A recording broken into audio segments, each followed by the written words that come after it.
د کساب مور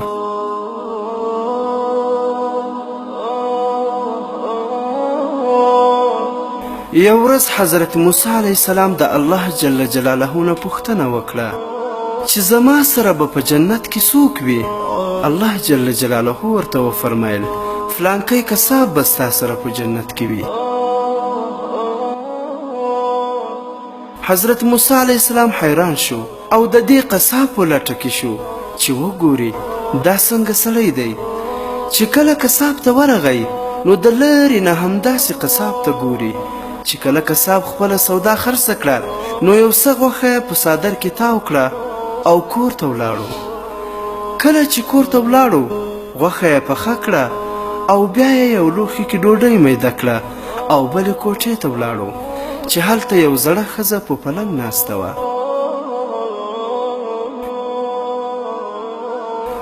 نو قصاب د دې په خوله کې ډوډۍ ورکوله. کله چې زړې ښځې ډوډۍ وخوړه نو د قصاب په غوږ کې یو څه وویل. قصاب په خندا شو او سر یې وښوروه او له ځان سره یې خبرې وکړې. حضرت موسی علیه السلام همداسې د لرې نه ورته کتل.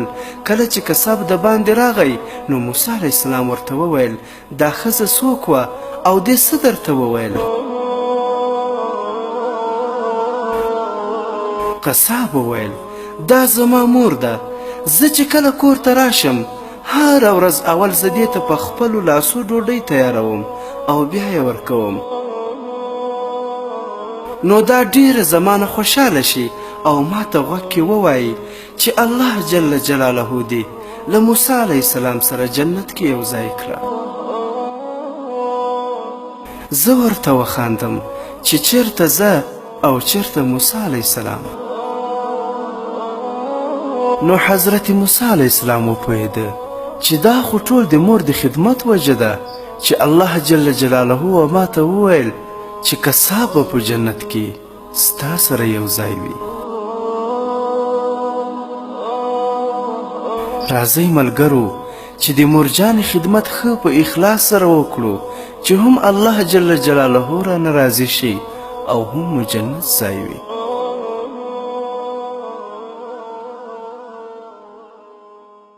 محترمو اوریدونکو د اسلامي او تاریخي عبرتناکو کیسو لپاره زموږ د فیسبوک پاڼه حکایات مثنوي شریف د ثواب په خاطر در سره لایک او شیر کړئ.